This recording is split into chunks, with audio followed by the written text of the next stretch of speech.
Pray na tayo. Ama namin, Ama naming nasa langit, maraming salamat po sa araw na ito at sa pagkakataong makapagtipon para sa aming Sabbath class. Gabayan niyo po kami sa aming pag-aaral ng iyong mga salita. Buksan niyo po ang aming isip at puso upang maunawaan namin ang katotohanan at maisabuhay ito araw-araw. Bigyan niyo po kami ng karunungan, paggalang at pagkakaisa habang kami ay nakikinig, nagtatanong at nagbabahagi. Pagpalain niyo rin po ang aming tagapagturo upang maituro niya ng malinaw at may pag-ibig ang iyong mga aral. Tulungan niyo po kaming manatiling matatag sa pananampalataya at laging sumunod sa iyong kalooban. Naway ang lahat ng aming gagawin ay makapagbigay luwalhati sa iyo sa pangalan ni Hamasiak Yahweh, ang iyong bugtong na anak na aming tagapagligtas. Amen. Amen. Okay na. Start na tayo. All praises to the Most High, Abba Yahweh, Ba'asham Yahweh. Happy Sabbath Shalom. Shalom, Shalom, Yasharala, Israel. Greetings to our True Nation Israelite congregation and the 12 tribes of Yasharala, Israel, scattered in all corners of the world. Shabbat Shalom, brothers and sisters. All praises and glory and honor to the Most High, Yahweh, Ba'asham Yahweh. Ako po si Brother Art. Kasama ko po si Brother Daniel. Pakilala ka, Ak. All praise the Most High, Yahweh, Ba'ashem Yahweh Shai. At binabati po namin na lahat ng mga Israelites, 12 tribes, scattered among the nation. So, shalom po sa bawat isa sa atin. Ako po si Brother Daniel. All glory and praise and honor belongs to our Most High. Shalom, Shalom. Our topic for today, what is sin? O sa Tagalog, ano ang kasalanan? Maraming mga taong nagsasabi, mga Pilipino na nagsasabi, pati mga reliyon sa buong mundo, lalo na yung mga Christianity, sinasabi nila wala raw taong perpekto. Sinasabi din nila na normal lang magkasala. Yan yung mga sinasabi ng mga reliyon sa mundo eh. Wala daw taong perpekto, normal lang daw yung magkasala. Basta mabait ka, okay na, mapupunta ka na sa langit. Naging pula. Mapupunta ka na sa langit, basta mabait ka raw, pupunta ka na sa langit. Tapos yung ibang mga reliyon, pagdating sa scripture, sinasabi nila, tinapos na daw ni Hesukristo yung kautusan ng ating Diyos, ng ating Abba Yahweh. Yun yung mga naririnig natin. At ang alam lang natin na mga kasalanan ay pumatay, magnakaw, magsinungaling. Yan lang yung nalalaman nating mga kasalanan eh. Baga yan lang yung hinihingi natin ng kapatawaran sa ating sa ating Diyos, di ba?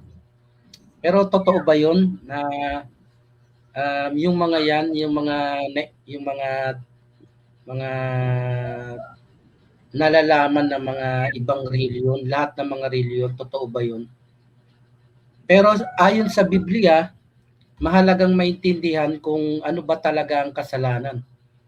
Dahil konektado ito sa kaligtasan natin at sa paghahatol ng ating Diyos. Ihatulan tayo ng ating Diyos sa mga ginagawa natin, kaya napakahalaga na malaman natin kung ano ba talaga yung kasalanan. At pagsisisi Andyan din yung kung ano ba dapat ang mga pinagsisisihan natin. Ano ba dapat yung mga kasalanan na dapat nating pagsisisihan. Kaya napakahalaga na alamin natin kung ano ba talaga ang ibig sabihin ng kasalanan. Ano ba ang ibig sabihin ng kasalanan ayon sa Biblia?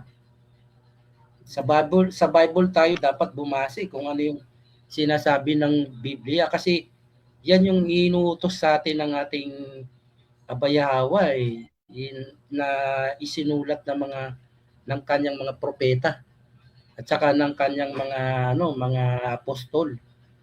Kaya ibase natin yung kung ano yung kahulugan ng kasalanan sa Biblia. Ang unang basahin ang unang verse natin, 1 John 3 and 4 up. 1 John chapter 3 verse 4. It reads, ang bawat nagkakasala ay lumalabag sa kautusan ng Diyos, sapagkat ang kasalanan ay paglabag sa kautusan. Ayan, di ba? Kahit pagbalik-tarin pa natin yan, binaliktad nga ni John kung sino ang kasalanan ay paglabag sa kautusan ng Diyos, ibinaliktad lang niya. Dahil ang paglabag sa kautusan ng Diyos ay kasalanan. Yan, di ba? Walang ibang patutunguhan. Kaya ang meaning ng kasalanan ayon sa Biblia, ayon sa Scripture, ay paglabag sa kautusan ng Diyos. Kapag hindi mo sinusunod ang kautusan ng Diyos, magkakasala ka. Sa English, you have sinned, di ba? Ano ba yung kautusan ng Diyos? Yun yung law, status, commandments ng ating Diyos na ibinigay sa mga Israelita. Di ba? Bigyan natin ng halimbawa ang example yung kautusan, yung law. Yung law ng Diyos, ikumpara natin sa law ng mga tao, kautusan ng mga tao. Kasi kung walang kautusan, walang violation. Katulad sa traffic. Walang beating the red light kung walang beating the red light violation. Kaya pagka may batas, may kasalanan. Kapag sinuway mo yung kasalanan, kapag nag-beating the red light ka, red na yung yung ilaw nung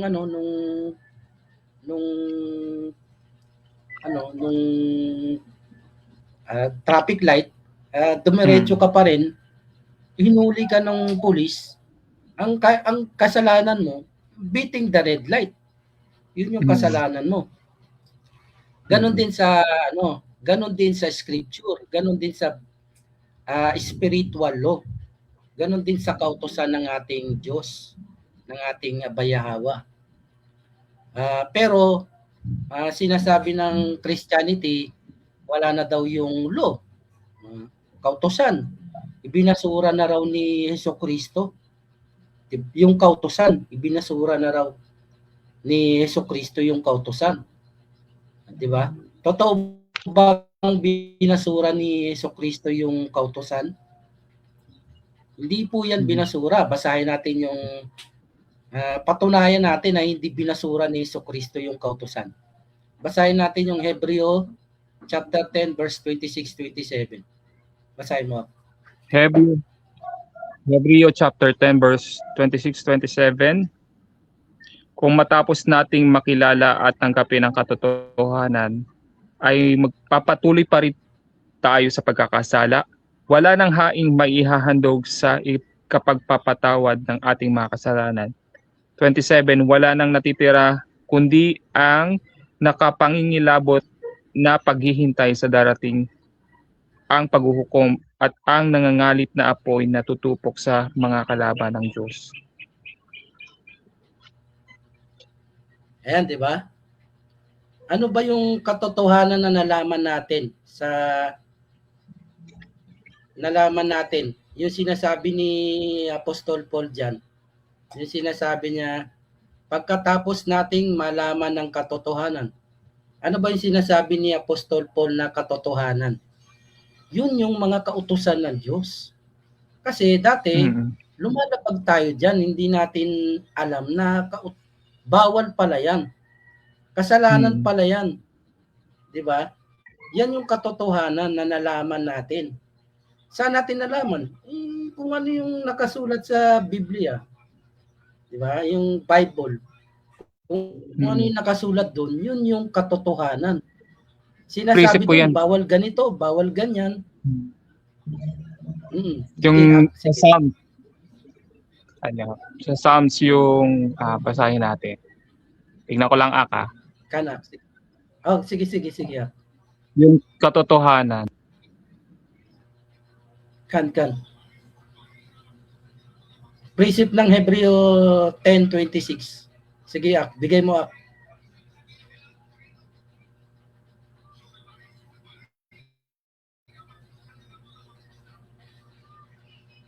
Hanggang si brother 119. Si brother. Psalms 119. Okay, sige. 119. Ako magbasa? Sige po. Wait lang. Psalm 119. 142. Anong verse? 142. 142 po. 142. Katapos nating malaman ng katotohanan.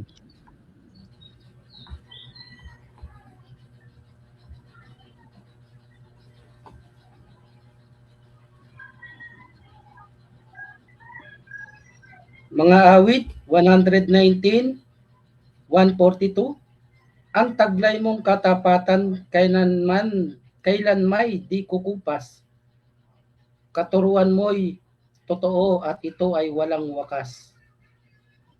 Sa English po, 119. Sa English po, thy righteousness is an everlasting righteousness. Thy law is the truth. Thy righteousness is an everlasting righteousness, and thy law is the truth.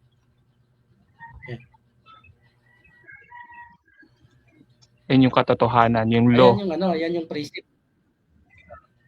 Tama, yung law, yun yung katotohanan. Kasi nga dati nung hindi pa wala pa yung kautusan, nasa kasinungalingan tayo. Wala pa tayo sa katotohanan. Nung nalaman na natin yung katotohanan, kasi nagbasa tayo ng Bible, nagbasa tayo ng scripture. Yung mga katotohanan, bawal ganyan, bawal ganito. Ganito lang gagawin mo, ganyan lang gagawin mo. Yun yung katotohanan. Yun yung kautusan ng Diyos at saka yung mga pinagbabawal nila. Yung mga gusto ng Diyos. Kapag nalaman na natin yan, di ba? Magbigay tayo ng halimbawa ng mga kautusan ng Diyos na nalaman natin sa Biblia na kapag nilabag natin ay kasalanan.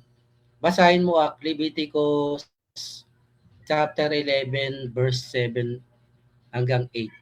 Basahin mo. 11. Leviticus 11. 11, 7, 8. Ay, wait lang. Hindi ko na ito nasa Leviticus 11, 7, 8. 11, 7, 8. Okay po. Show natin. Yan. 7, 8. Sabi po dito, it reads Leviticus 11. Ito po yung mga hayop na maaari at di maaaring kainin. Chapter 11 verse 7, ang baboy, biyak nga ang kuko, ngunit hindi naman mumunguya ng pagkain mula sa sikmura. Kaya hindi ito dapat kainin. 8, huwag kayong kakain ng karne, ni hihipo man ng mga patay na hayop na iyan. Marumi iyan para sa inyo. Kan, di ba? Ang sabi diyan, ang baboy daw bawal kainin. Magpaparumi sa inyong espiritu ang pagkain ng o paghawak man lang ng patay na baboy, di ba?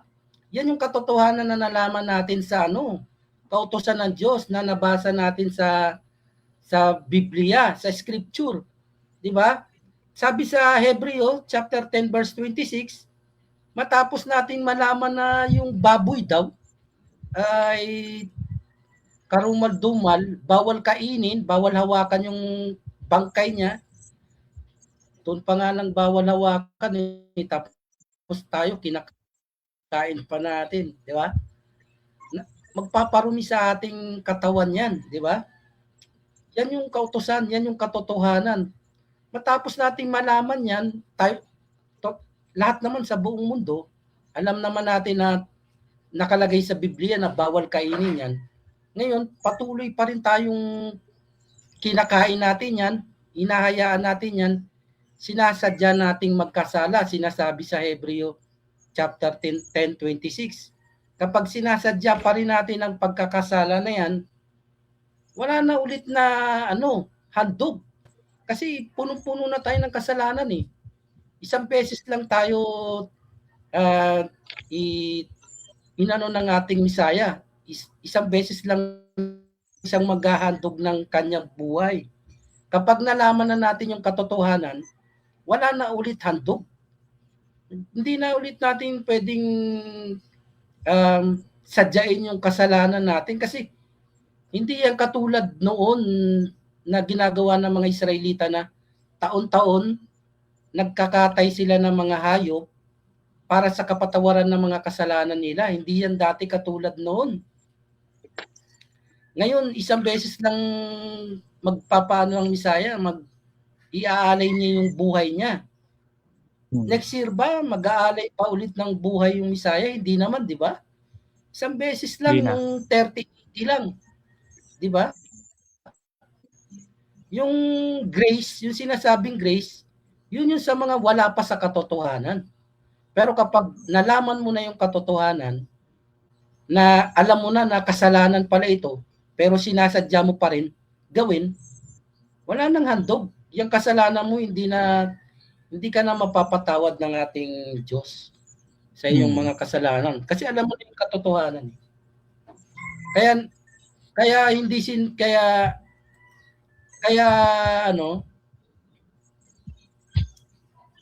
Kaya yung nagsasabi na binasura na raw ni Jesucristo ang kautusan, ay mag-isip-isip kayo, di ba?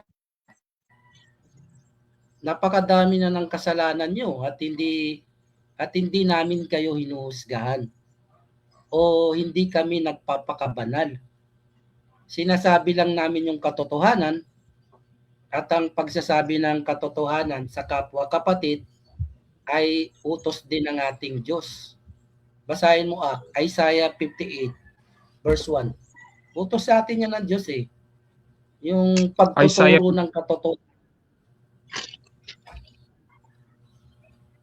Isaiah 58 verse 1.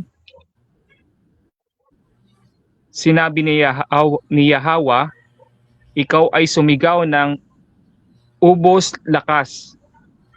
Ang sala ng bayan ko sa kanila'y ihayag. Ayan, di ba? Utos sa atin ng ating abayahawa na magturo tayo ng katotohanan galing sa Biblia eh. Kaya hindi kami nagpapakabanal, hindi rin kami nagmamarunong, di ba? At hindi tayo nagpapakabanal, hindi tayo nagmamarunong. Inutos sa atin yan. Sabi sa atin ng ating Diyos, sabi sa Isaiah, sumigaw daw tayo ng malakas na malakas. Itaas natin ang ating tinig, gaya ng trompeta. At ang kasalanan ng ating bayan, mga Israelita tayo, mga kasalanan ng mga kapatid natin, ihayag natin. Di ba? Hindi tayo nagpapakabanal, di ba? Hindi tayo nagmamagaling. Iutos sa atin yan. Kapag nalaman na natin yung katotohanan, magturo tayo sa ating mga kapatid. Di ba? Bakit ba ibinigay ang kautusan? Kanakan. May dagdag ka, Ak? Sige po, tuloy lang po. Tuloy ko? Opo. Sige. Tuloy ko, Ak. Sige. Opo. Bakit ibinigay ang kautusan? Bakit ibinigay ng ating Diyos yung kautusan? Bakit ibinigay sa mga Israelita yung kautusan? Napakasimple lang. Kasi para malaman natin yung kasalanan, di ba? Para malaman natin yung kasalanan. Kasi kung hindi ibibigay ng Diyos yung kautusan, hindi natin malalaman yung kasalanan. Hindi natin alam kung anong tama o mali, di ba? Pagka wala yung kautusan, gawa na lang tayo ng gawa ng mga kasalanan, di ba? Basahin mo, Ak, Romans chapter 3 verse 20. Romans chapter 3 verse 20. Sapagkat ang pagpapawalang sala ng Diyos sa mga tao ay hindi dahil sa mga gawa ayon sa kautusan. Yamang nakikilala ng tao ang kasalanan sa pamamagitan ng kautusan. Ayan, di ba? Sabi ni Apostol Paul diyan, yung kasalanan daw hindi pinapakita ng kautusan ang kasalanan para pahirapan tayo. Ipinapakita ng kautusan yung para malaman natin kung ano yung tama o mali, di ba? Yun yung ipinaliwanag ko kanina, kung bakit ibinigay ng Diyos sa atin yung kasalanan. Yung kautusan. Kasi nga para malaman natin yung tama o mali. Hindi para tayo pahirapan. Napakadali lang naman nung pinag-uutos sa atin eh. 'Di ba? Magsabat. Kaya naman natin gawin 'yon. Huwag kumain ng mga karumal-dumal na hayop na marami naman pwedeng kainin, 'di ba? Huwag sumamba sa bato, sa imahe ng mga bato, mga kahoy. Napakadali lang 'yan. Kahit nung hindi pa ako hindi ko pa alam yung katotohanan, hindi rin ako masyadong nagsisimba, hindi ako palasimba, hindi ako makadiyos. Natatawa ako sa mga sumasamba sa mga bato ribulto eh. Kahoy lang yan, bato lang yan, di ba? Natin, isa-isahin natin yung mga kautusan. Kung mahirap bang gawin yan o madali lang. Thou shall not make unto thee any graven image. Basahin mo, Exodus 20 chapter 4. Chapter 20 verse 4 Tagalog. Okay, basahin mo. Exodus 24. Wait lang ha. Exodus 24. Exodus chapter 20 verse 4. Huwag kayong magkakaroon ng Diyos-Diyosan o kaya'y larawan o rebulto ng anumang nilalang na nasa himpapawid, nasa lupa at nasa tubig.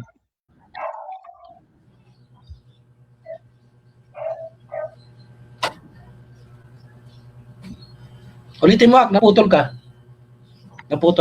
Ulitin mo. Huwag kayong magkakaroon ng Diyos-Diyosan o kaya'y larawan o rebulto ng anumang nilalang na nasa himpapawid, nasa lupa o nasa tubig. Kan, di ba? Mahirap bang sundin yan? Kahit ako, natatawa ako dyan eh, yung gumagawa ng ribulto, yung cross, yung Mama Mary, kahoy at saka bato, tapos sasambahin mo. Kahit nung wala pa ako sa katotohanan at hindi ako pala simba, natatawa ako dyan eh. Bakit mo sasambahin yan? Kahoy at bato lang yan, di ba? Napakadali lang gawin yan. Napakadali lang iwasan yan. Pero tayong mga Pilipino, tayong mga Israelita, hirap na hirap tayo gawin yan. Meron pa nga lumuluhod, nagdadasal, umiiyak, di ba? Pero number 2 ba yan? Number 2 sa kautusan? Number 4. Sa 10 Commandments. Hindi Eh, number number 2, number 4. 2. Number 2 po, number 2. Number 2, di ba? Number 2. Number 2 yan sa 10 Commandments, pero ang daming nag-aano niyan, gumagawa niyan, di ba? Nakakaawa yung ating mga kapatid, ating mga kababayang Israelita, di ba? Thou shall not steal, huwag kang magnanakaw. Di ba? Ito, pwedeng mangyari ito sa atin, pero dapat nating pigilan yan. Kasi kautusan yan, pinagbabawal ng ating abayahawa yan. Di ba? Thou shall not commit adultery, huwag kang mangangalunya. Yan, bawal din yan.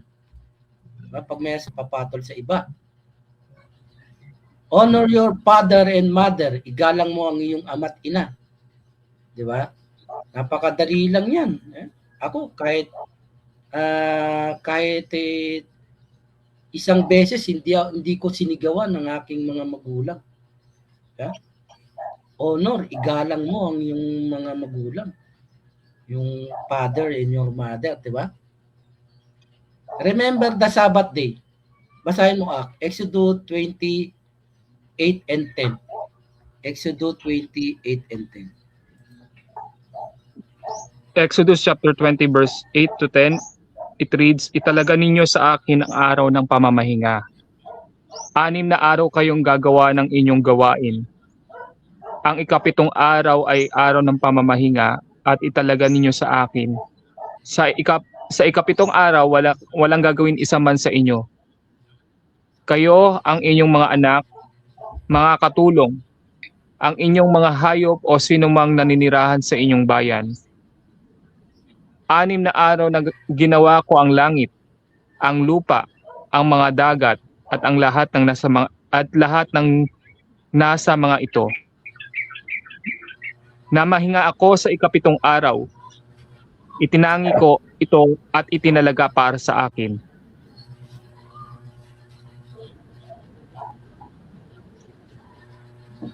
Kankanak, di ba? Remember the Sabbath day, pangili natin ang araw ng Sabbath, huwag tayong magtatrabaho. Diba? Huwag tayong magluluto. Pwede tayong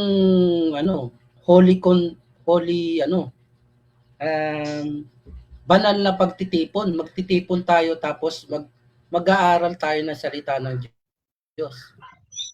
Sabbath class, pwede tayong mag-Sabbath class, di ba? Pwede tayong mag-street preaching. Pero bawal yung magtrabaho, bawal yung magluto, di ba? Madali lang gawin yan, nagagawa na natin yan, hindi tayo nahihirapan, di ba? Pero bakit yung iba hirap na hirap, di ba? Di ba? Kan. Ito pa, bukod sa 10 Commandments, napakadami pang kautusan ng ating abayahawa di ba? Do not defile yourself. Huwag mong dudumihan ng iyong sarili. Basahin mo Leviticus 11, 43-44. Leviticus 11, 43-44. Leviticus 11, 43-44, it reads, Huwag niyong hihipuin ang anumang hayop na karumal-dumal. Kayo'y mahahawa nila. Ingatan ninyong malinis ang inyong sarili sapagkat ako si Yahweh. Yahweh, ang inyong Diyos ay banal. Ayan, di ba? Huwag daw natin dudumihan ng ating sarili sa pamamagitan ng paghawak o pagkain ng maruruming hayop na ito. Yung sinasabi niya, yung mula sa buong chapter ng Leviticus 11, yung mga karumal-dumal na hayop at saka yung mga pwede lang kainin, di ba? Katulad ng baboy, bawal kainin yan, karumal-dumal yan di ba? Magiging marumi yung ating sarili. Sabi nga ng ating abayahawa, bukod sa 10 Commandments, do not defile yourself. Huwag mong dudumihan yung sarili mo kasi, di ba? Sabi ni Apostol Paul, Yung body natin, yung katawan natin ay templo ng ating Diyos. Huwag natin dudumihan dahil madumi. Madumi ang mga karumal-dumal na hayop. Yan yung isa sa mga kautusan ng ating Diyos na kapag nilabag natin, kasalanan. Kakasala tayo. Hindi lang yung 10 Commandments. Ang alam lang natin na kasalanan mga 10 Commandments, di ba? Pero yung yung do not defile yourself, hindi natin alam, di ba? Kapag nilabag natin ang mga yan, yung mga kautusan na yan, madami pa yan. Madami pa. Ano lang, sample pa lang yung pinapakita namin. Yan yung kasalanan kapag nilabag natin yan. Kapag kumain tayo ng karumal-dumal, nadidefile yung katawan natin, nagiging marumi. Kasalanan yan. Sin yan. Diba? Kapag hindi tayo nagsabat, sin din yan. Kasalanan din yan. Sumamba tayo sa Diyos-Diyosan, sin din. Diba? Sin. Yung ano po, isa rin sa kasalanan kasi ang consequence ng kasalanan, di ba po, sabi doon, di kamatayan. Una muna, sige, pagka kumain sila ng pinag-uutos ng aba na wag kainin ito, yung baboy na karumal-dumal. Pag kinain kasi ito ng mga tao, magkukos ito ng sakit sa kanilang katawan. Kaya yun ang sinasabi niya, huwag nilang kakainin yung mga ganitong mga hayop sapagkat ganito ang mangyayari sa kanila. Madedefine nila yung kanilang katawan. Diyan kasi nagkukosa ang lahat ng uri ng mga sakit, karamdaman. Tama. Marami yan janitor yan ng kalikasan di ba? Yun. Tama po. Kanak, sige. Ngayon, alam na natin yung mga kasalanan, sample pa lang yan, marami pa tayong mga kautusan na hindi nababanggit. Kapag nilabag natin yan, kasalanan yan. Tapos sinasabi sa Hebreo, chapter 10, verse 26, kapag sinadya pa rin nating labagin ang mga yan, ang sabi, hindi na tayo mapapatawad muli sa ating mga kasalanan. Kasi nga isang beses lang mag-aalay ng buhay si Hamashiach Yahweh o Hesukristo. Kaya kapag nalaman na natin na ipinag-uutos sa atin ng Diyos, yung mga kautosan na yan, nilalabag natin noon, may pag-asa pa tayo. Humingi tayo ng kapatawaran sa lahat ng mga kasalanan. Lahat, kahit yung kalitliang utos, hihingi natin ng kapatawaran. Hindi yung 1, 2, 3 utos lang yung ginagawa natin. Yung lahat ang ihingi natin ng kapatawaran. At huwag na tayong muling magkasala ulit. Huwag na natin sadyain. Magkasala man tayo, hindi sinasadya, humingi tayo ng kapatawaran. Kunyari, kailangan mong pumasok ng Sabat kasi wala kang magawa, di ba? Pinapapasok ka. Kung hindi ka papasukin, tatanggalin ka sa trabaho. Hindi mo sinasadya yan. Kasi under tayo ng under activity. Tayo ng captivity, di ba? Wala tayong control. Ang control natin maghari sa pagka naitipon na tayo ng ating misaya, naibalik na tayo sa kaharian natin sa Israel. Doon na tayo magkakaroon ng katungkulan. Mamumuno tayo ng righteousness. Hindi tayo mamumuno ng unrighteous. Mamumuno tayo ng righteousness. Tuturuan natin yung mga tao na sumunod sa kautusan, di ba? Doon lang tayo. Pero ngayon, yun, pwede nating hihingi ng kapatawaran, sabi, wala kang hindi mo sinasadya na itong kasalanan na to. magiging righteous ka na ulit kapag pinatawad ka na ng ating Abayahawa, di ba? Sa ngalan ng ating Messiah Yahweh Shai. Di ba? Kan. All praises to the Most High. All praises to the Most High. All praise to the Most High. Kan. Sino ba yung piniplease natin kapag nagkakasala tayo? Sino yung piniplease? Ano ba ibig sabihin ng piniplease? Sino yung sinusunod natin kapag nagkakasala tayo? Ang Diyos ba? O si Jesucristo ba? O si Yahweh Shai ba? Basahin mo 1 John 3:8. Kung sino yung kinalulugdan natin kapag patuloy tayo sa pagkakasala. 1 John 3:8. Ang nagpapatuloy sa pagkakasala ay kampon ng dyablo, sapagkat sa simula pa ay gumagawa na ng kasalanan ang dyablo at naparito ang anak ng Diyos upang wasakin ang mga gawa ng dyablo.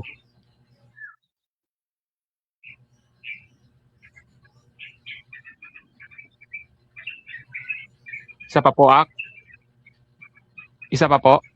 Ulitin mo, Ak, na ano tayo? Naputol tayo. Apo. Ulitin mo. Sige. Isa pa. 1 John chapter 3 verse 8. Ang nagpapatuloy sa pagkakasala ay kampo ng dyablo, sapagkat sa simula pa ay gumagawa na ng kasalanan ng dyablo at naparito ang anak ng Diyos upang wasakin ang mga gawa ng dyablo. Kan, di ba? Ang paulit-ulit na gumagawa ng kasalanan,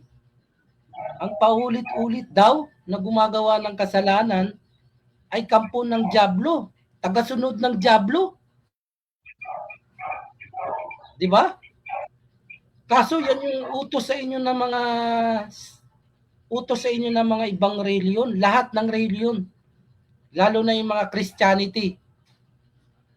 Hinahayaan nila na lumabag ka ng lumabag sa kautusan ng Diyos. Nagtuturo sila ng kasalanan sa inyo. Katulad nung sinasabi, nilinis na yung baboy. Nilinis na yan, pwede nyo nang kainin yan.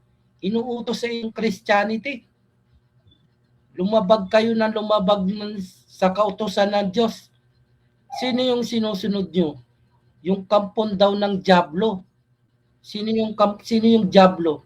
Yung nagturo sa inyo na nilinis na yung baboy. Di ba?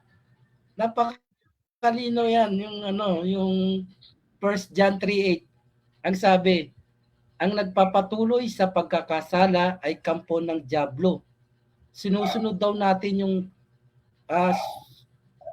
support, ano ba tawag doon? Supporter daw tayo ng dyablo kapag patuloy tayo sa pagkakasala. Katulad ng pagkain ng karumal-dumal na hayop, katulad ng baboy. Kapag lagi tayong kumakain yan, ang sinusuportahan daw natin yung dyablo. Hindi yung Diyos, hindi yung Messiah. Hindi si Jesucristo. Yung dyablo yung sinusuportahan natin.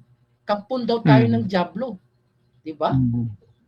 Hindi tayo kampon ng Diyos, kundi kampon ng dyablo. Kapag paulit-ulit tayo sa pagkakasala. Kaya nga sinasabi ni Apostol Paul sa Hebreo 10:26, wag na nating sadyain yung pagkakasala. Di ba? Kaya mayroon bang contradiction sa Biblia? Sa mga apostol, may contradiction ba? Wala. Kung anong sinasabi ni John, ganun din ang sinasabi ni Apostol Paul, ni Apostol Peter, di ba? Lahat. Walang contradiction. Kaya, ang paulit-ulit na gumagawa ng kasalanan ay kampo ng dyablo. Di ba? Di ba? Tama ba? Kan.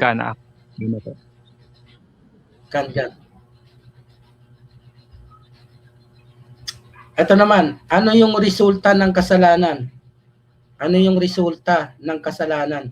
Kapag ka nagkasala tayo, ano yung result? Ano yung resulta? Sige, resulta. Ang resulta ng kasalanan ay ang una, yung separation from God, ang pagkawalay natin sa ating Diyos, sa ating Abayahawa. Mawawalay tayo sa ating Abayahawa. Totoo ba yun? Basahin mo, Isaiah 59:2. Isaiah 59:2.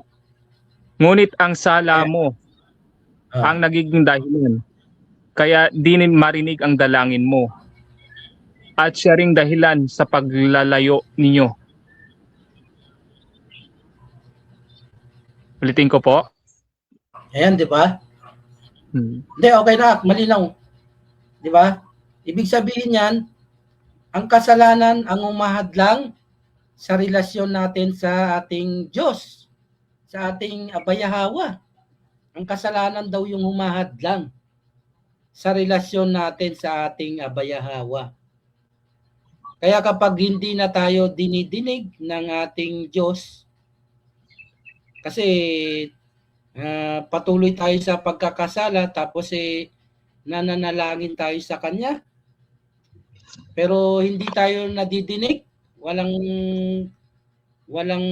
reaction, wala tayong natatanggap na biyaya. Ano ang mangyayari sa atin? Kapag hindi na tayo dinidinig ng ating Diyos, ano mangyayari sa atin? Basahin mo ako.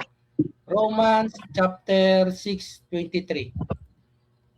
Romans chapter 6:23. Kapag nagsawa na sa atin. 23. Sapagkat kamatayan ang kabayaran ng kasalanan, ngunit ang kaloob ng Diyos ay buhay na walang hanggan sa pamamagitan ni Yahawashi, the Messiah, Kristo Jesus na ating Panginoon. Kan, di ba? Kamatayan daw yung kabayaran ng kasalanan.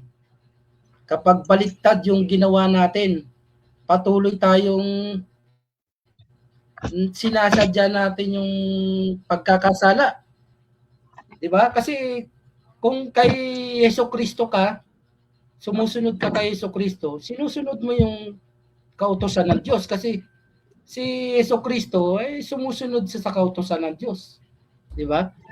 Di ba? Wala nga siyang bahid ng pagkakasala di ba? Si Jesucristo.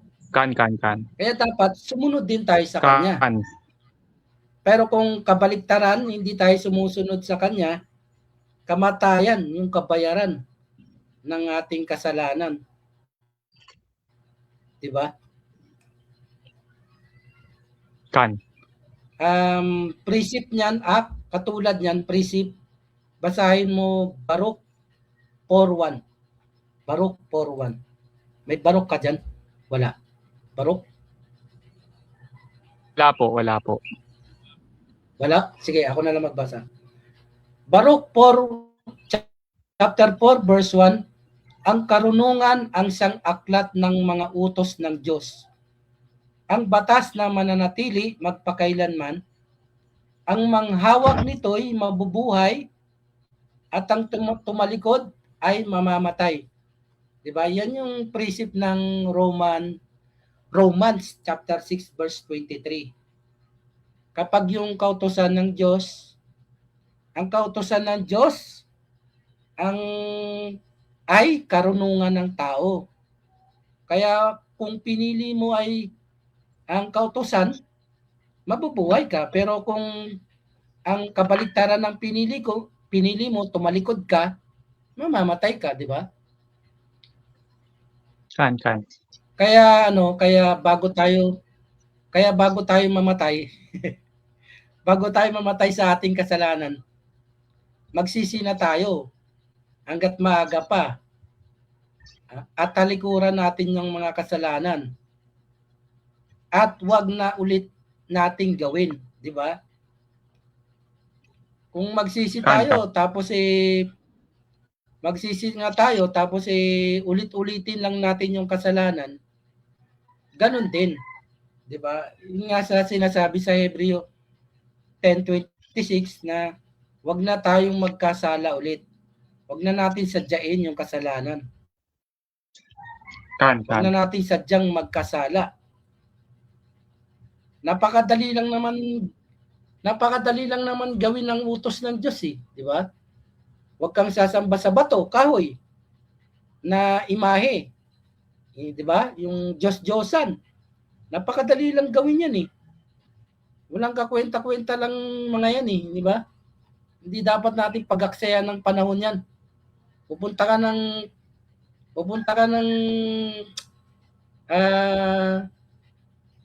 Quiapo, di ba? Pupuntahan mo yung Nazareno. Magpapakamatay ka ron para mahawakan lang yung Nazareno yung Nazareno na yun kahoy lang yun. Bato ba yun o kahoy? Di ba? Mamamatay ka pa kung matapakan ka pa ron, di ba? Napakadali lang gawin yan. Huwag kang sasamba sa Diyos-Diyosan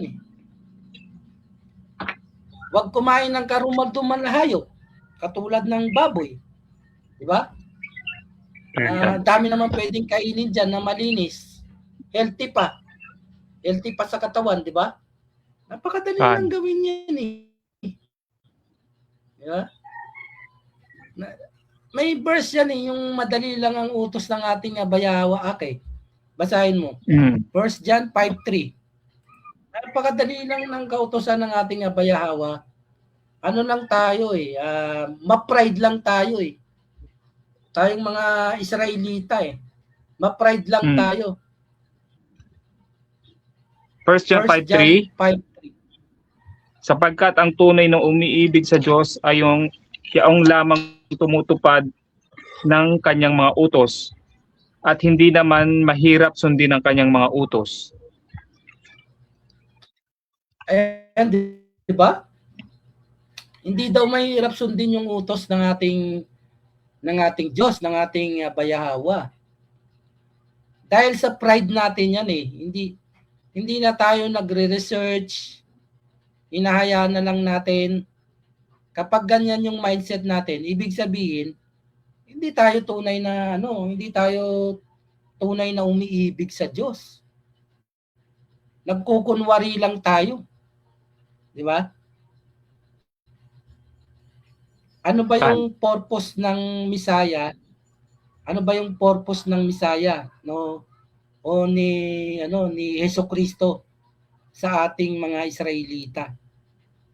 Ano yung purpose ng pagdating kung bakit ibinigay sa atin ng ating Diyos ang ating Misaya Yahawashai o Hesukristo? Basahin mo Mateo chapter 1:21. Mateo chapter 1:21.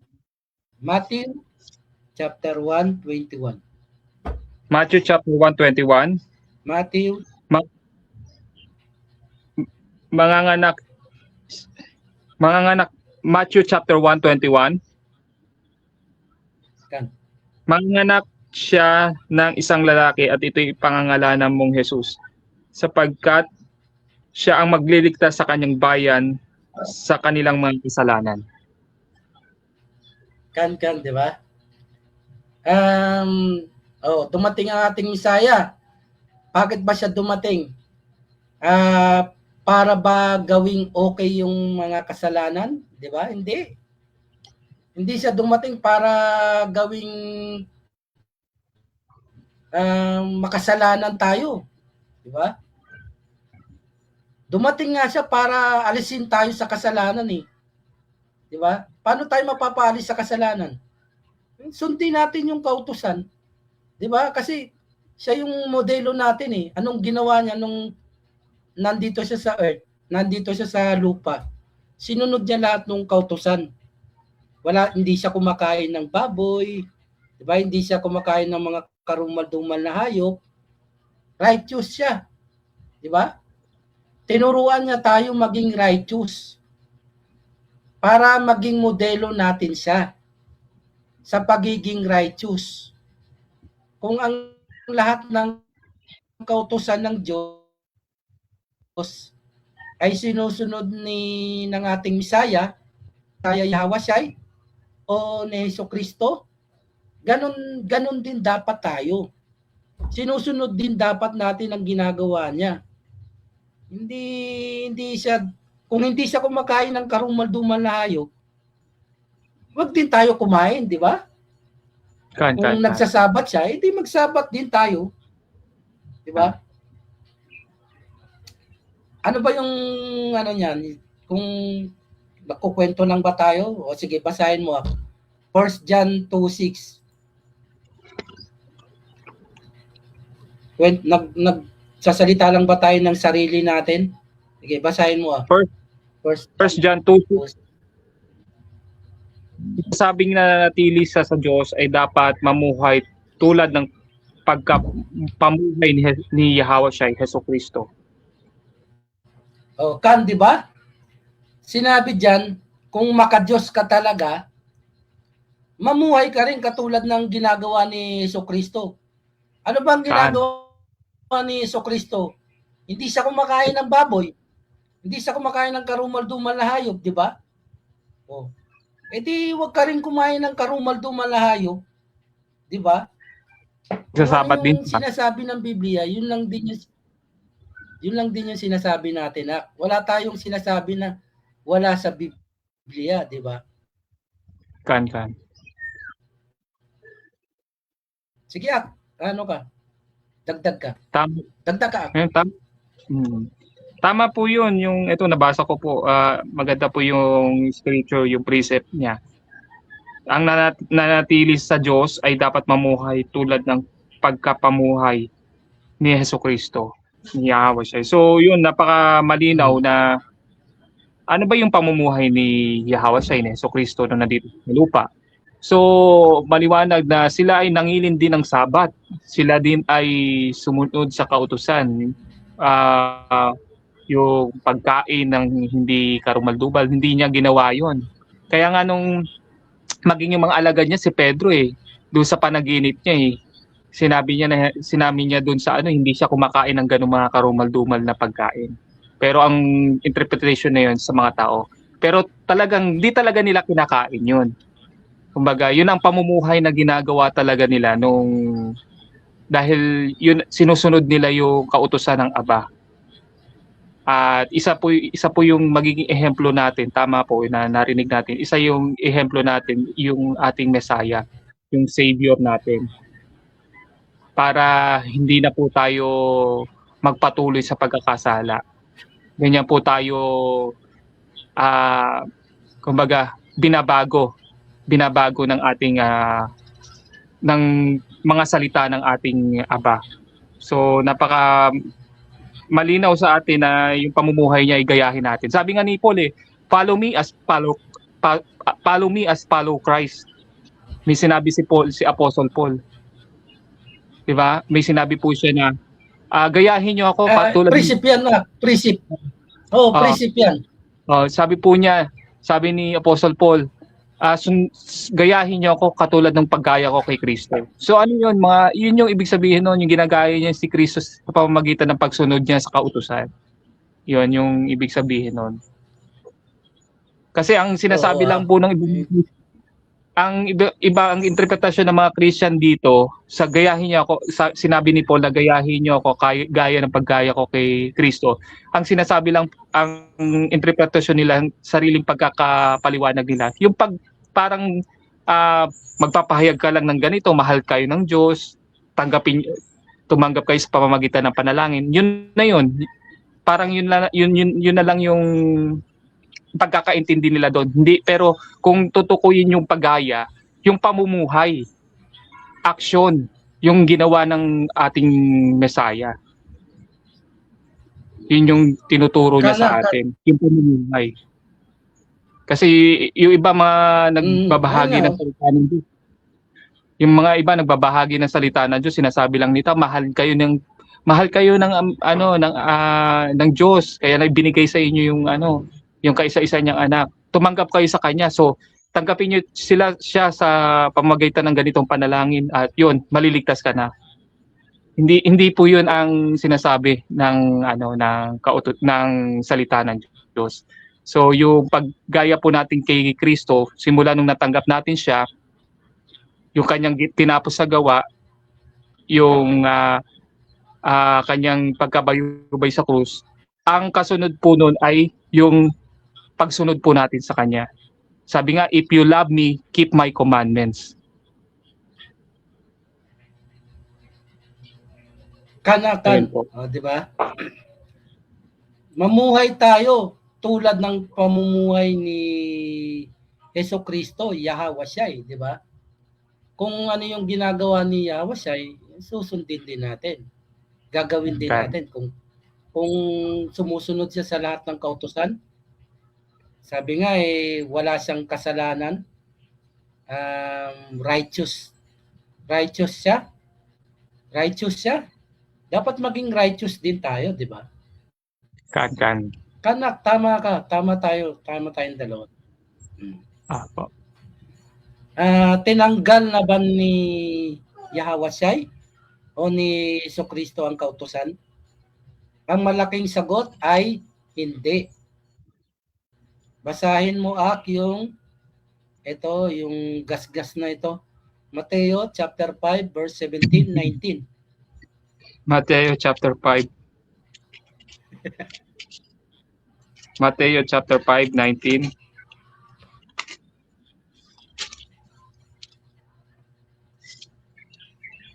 Ito po. Mateo chapter 5 verse 18. 17. Simula 17. Huwag niyong akalaing naparito ako upang pawalang bisi ang kautusan at ang aral ng mga propeta. Naparito ako hindi upang pawalang bisa kundi para ipaliwanag at ganapin ang mga iyon. Tandaan ninyo ito, magwawakas ang langit at ang lupa, ngunit ang kaliliitang bahagi ng kautusan ay hindi mawawala ng bisa hanggat hindi nagaganap ang lahat. 19. Kaya't sino mang magpawalang halaga kahit sa kaliliitang bahaging ito at magturo ng gayon sa mga tao ay ibibilang na pinakamababa sa kaharian ng Diyos. Ngunit ang gumaganap ng kautusan at nagtuturo na tuparin iyon ay ibibilang na dakila sa kaharian ng Diyos. Kanak, di ba? Yung verse 17, napakalinaw niyan. Sinasabi diyan, naparito ang ating Misaya upang tuparin yung kautusan at hindi ipawalang bisa. 'Di ba? Katulad nung siya yung papalit sa pagiging paghahandog ng mga animal, ng mga hayop. Tatanggalin na yung paghahandog kasi siya yung pinaka everlasting sacrifice na ibinigay ng ating Diyos. Siya yung everlasting sacrifice. 'Di ba? 'Yun yung tinupad ng ating Misaya. Hindi yung ipawalang bisa yung kautusan. Yung verse 18 naman, kahit maglaho yung langit at lupa, kahit isang tuldok o kudlit sa kautusan ay hindi mawawalan ng bisa. 'Di ba? Hindi pa naman gumugunaw yung mundo, 'di ba? Nasa prophecy yan na gugunaw yung mundo, papalitan ng bagong langit, bagong lupa, 'di ba? Nasa prophecy yan. Hindi pa nangyayari yan. Kaya hindi mapapawalang bisa yung kautusan kahit kudlit man, kahit isang tuldok, walang mababago. Kasi hindi pa naman nagaganap ang lahat. Hindi pa nga gumugunaw yung mundo kasi gugunawin muna yung mundo para magkaroon ng bagong langit at lupa. Hindi pa nangyayari yan. Kaya wala pang pagbabago, hindi pa babaguhin ng kautusan. Sa verse 19, sino man daw magturo na tinanggal na yung kahit pinakamaliit na utos. mapupunta sa impyerno. Di ba? Kung sino man yung magturo na tinanggal na yung kahit napakaliit na utos. Sabi diyan, mapupunta sa kaliit-liitan ng langit, impyerno. Di ba? Kaya kayo mga kapatid, isipin niyo yung mga naka-impluwensya sa inyo na binasura na daw yung kautusan. Katulad ng mga pare, mga pastor, mga brothers, yan, brother Eli, yan, yung mga brothers na yan, yan yung mga naka-impluwensya sa inyo, yan sila lahat, yan sila mapupunta sa impyerno. Di ba? Hindi tayo yung nagsabi niyan, yan yung nakasulat eh. Di ba? Yan yung sinulat ng mga apostol eh. Yan yung mga salita na lumabas mismo sa salita ng ating Misaya Yahawasyay, Yeso Kristo. Di ba? Kung sino yung magturo ng binasura na raw yung mga kautusan, kahit napakaliit na utos, pag binasura na daw yun, mapupunta yan sa impyerno. Yung mga pari na yan, mga pastor, lahat ng mga brothers na yan, brothers and sisters, di ba? Ayun. Hindi natin sinabi yan, yung nagsabi niyan, yung Misaya, isinulat ng mga apostol, di ba? Kaya kung tinanggal na yung kautusan, dapat wala ng kasalanan. Pero nakalagay sa Biblia, ang kasalanan daw ay paglabag sa kautusan. Kaya napakalinaw, may kasalanan pa rin, di ba? Kapag may kasalanan, may judgment. Kapag may kasalanan, may judgment, di ba? Ang judgment ay kamatayan. Pag patuloy ka pa rin sa pagkakasala. Ha? Sa grace naman tayo. Pasadahan natin ng konti yung grace. Yung grace ba ay lisensya para magkasala?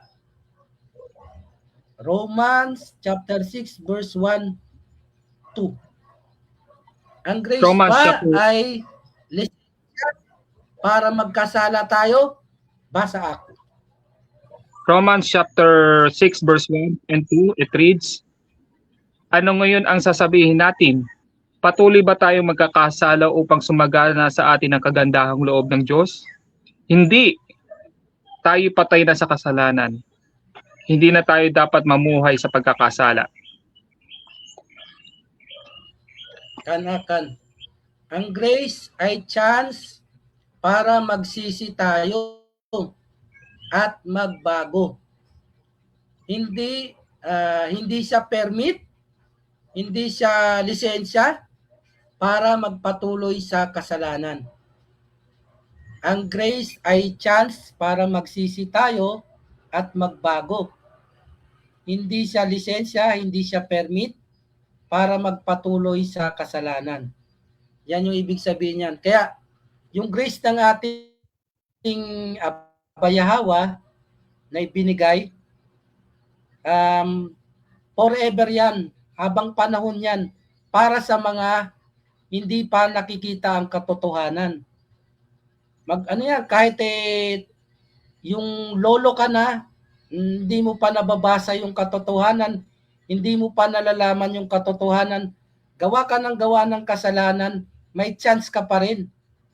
Kahit lolo ka na, kahit 100 years old ka na, hinihintay ka ng Misaya at ng ating Diyos na magbago. Pag nalaman mo yung katotohanan, humingi ka ng kapatawaran. Diba? At wag na ulit magkasala. Yung grace ay chance para magsisi at magbago. At pag nalaman na natin yung katotohanan, wag na tayong magkasala ulit. Yun yung grace ng ating Abayahawa. Kan. Ano yung dapat nating kanakan? Dagdag ka. Sige po, tuloy lang po. Ano ang dapat gawin ng makasalanan tayo pag makasalanan tayo? Kunyari, mayroon tayong kapatid, mga Israelita, mga Pilipino, napanood tayo, tapos dating Kristiyano sila, nalulunod sila sa kasalanan, di ba? Napakaraming kautusan na nilalabag nila kasi ang sabi ng mga reliyon nila, hindi yan kasalanan. Sige lang, gawin mo lang yan. Ano ang dapat gawin ng makasalanan? Una, mag-repent. Humingi ng kapatawaran sa ating Diyos, sa ating Abayahawa, sa ngalan ng ating Misaya Yahweh Shai o Hesus Kristo, di ba? Basahin mo Acts 3:19. Acts 3:19. Acts 3:19. Kaya't magsisi kayo at magbalik loob sa Diyos upang pawiin niya ang inyong mga kasalanan. Ayan, di ba? Mag-repent tayo, humingi tayo ng kapatawaran sa ating Diyos, sa ating Abayahawa, sa ngalan ng ating Misaya Yahweh Shai. At isa pa, ikumpisal natin ang ating kasalanan. 1 John 1:9. 1 John 1:9. Ikumpisal natin ang ating mga kasalanan. 1 John 1:9. It reads, kung ipinahayag natin ang ating mga kasalanan, maasahan nating ipapatawad sa atin ng Diyos ang mga ito at lilinisin tayo sa lahat ng ating kasamaan sapagkat siya'y matuwid. Kanak, di ba? Kapag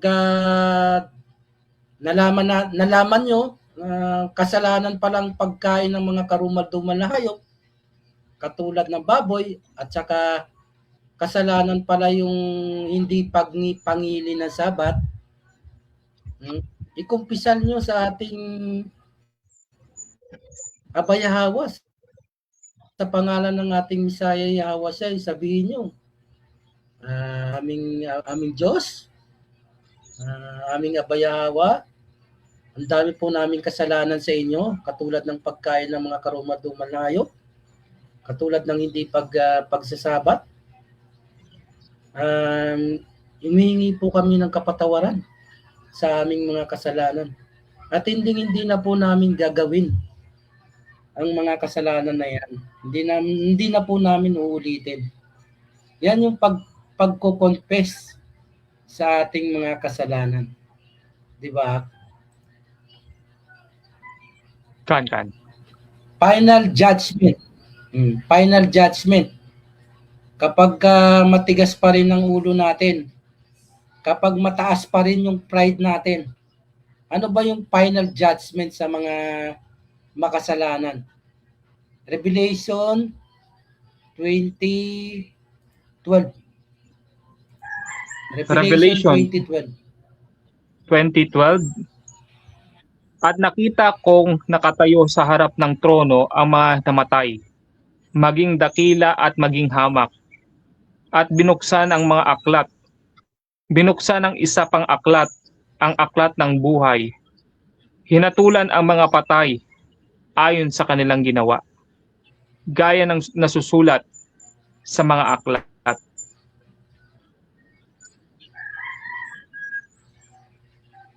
Kanak, yan yung araw ng paghuhukom. Bawat gawa, bawat salita at lihim na mga kasalanan, ihahayag ng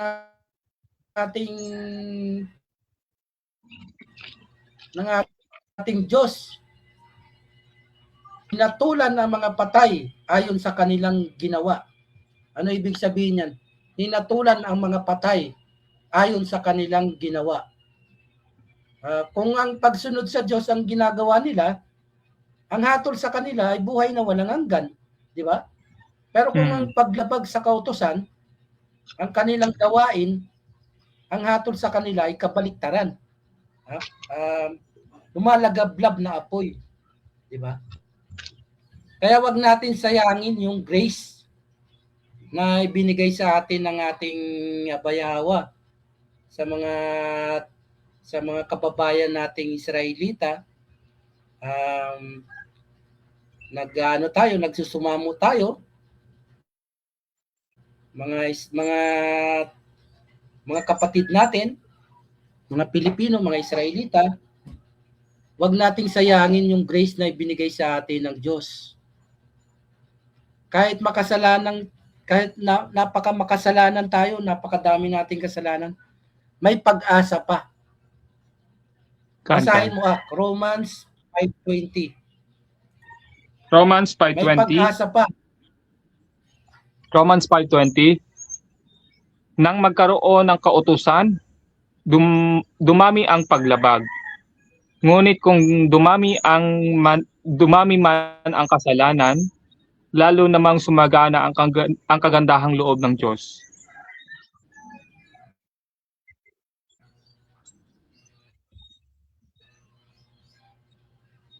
Isa pa po? Yung grace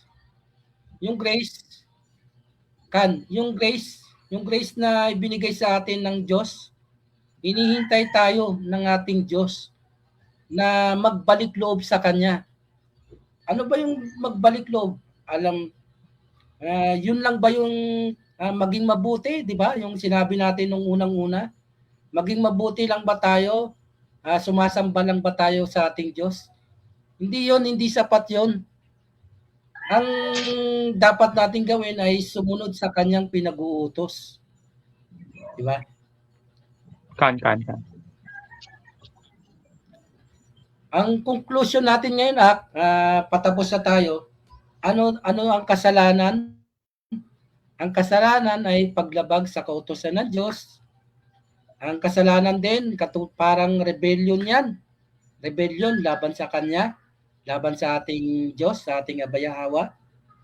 Unrighteousness. Ang sin ay unrighteousness.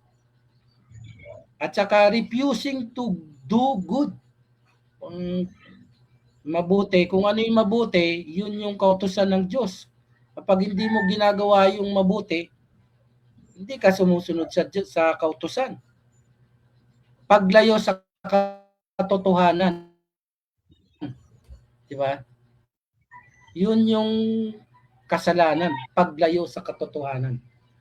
Ang resulta niyan, separation, pagkawalay natin sa ating Diyos, sa ating Abayahawa, may walay tayo sa Kanya. Judgment, ma-judge tayo. Death, kamatayan, di ba? Ang solution kapag nagkasala tayo, repentance. Lahat hindi lang isa, dalawa. O alam kung ano lang yung alam natin na kasalanan, yun lang yung i-repent natin. Lahat dapat. Kaya dapat alamin natin yung mga kautusan ng Diyos para alam natin ang dapat nating ay i-repent, yung hihingi ng kapatawaran. Faith sa ating Misaya at sa ating Diyos. Di ba? Faith. Obedience, pagsunod. Obedience. Righteousness. Di ba? Yun yung pagsunod sa kautusan. Righteousness. Ito na, panghuli. Ecclesiastes chapter 12 verse 13. Mga ngaral, chapter 12 verse 13. Verse 13. Ecclesiastes. Sa kabila ng lahat ng mga ito, isa lamang aking masasabi. Matakot ka sa Diyos at sundin mo ang Kanyang mga utos, sapagkat ito ang buong katungkulan ng tao.